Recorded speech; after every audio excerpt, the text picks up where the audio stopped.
প্রিয় দর্শক, এখানে দেখতে পাচ্ছেন এই যে গরুটার নেঙ্গুরের মধ্যেও ভাইরাস ধরছে, পায়ের মধ্যেও ভাইরাস ধরছে।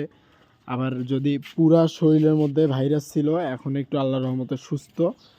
তবে এই যে শরীরের মধ্যে দেখেন এখনো একটা এই যে গোটা আছে, এটা ফাইটা যাইব, ফাইটা যায় এইরকমভাবে হইব। এই যে এখানে দেখেন একটা, এই যে তো কাদের কাদের গরুর এই অবস্থা হয়েছে আপনারা বলবেন। তো গরুর মালিক এখানে আছে, এই গরুটাকে নিয়ে অনেক পরিমাণে কষ্ট করছে। উনি হচ্ছে ইসের মধ্যে মানে গোয়াল ঘরের মধ্যে 4-5 দিন ছিল। এটা একদম মানে ওনার চোখ দিয়ে ভাই, গরুর অবস্থা দেখে ওনার চোখ দিয়ে পর্যন্ত পানি বের হয়েছে ভাই।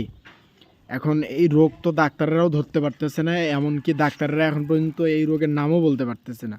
ঠিক আছে, তো এই বিষয়ে আপনি কি অভিজ্ঞতা পাইলেন বা কেমনে গরুটাকে একটু সুস্থ করলেন, সেই বিষয়গুলো যদি একটু বলতেন আর কি।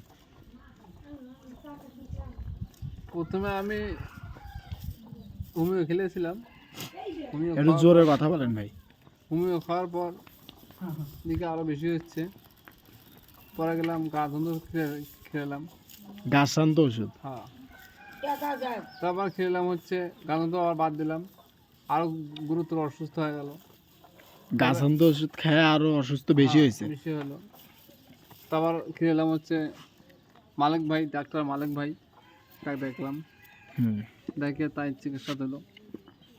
তার চিকিৎসার মধ্যে একটু আরোগ্য হয়েছে, মানে একটু ভালো হয়েছে না?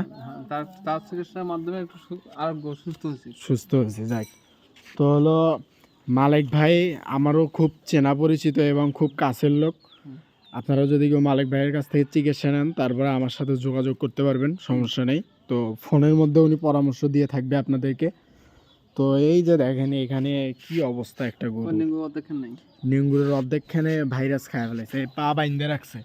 মানে গরুটার এই যে এইগুলা ভাই, কি যে একটা অবস্থা ছিল, এই যে দেখতে পাচ্ছেন এগুলা ভাইরাস। তো এই হচ্ছে মানে গরুটা খুব আদর করে, এখন ছেলে মেয়েদের মতো গরুটা হয়ে গেছে, এত পরিমাণে কষ্ট করছে এই গরুটার জন্য।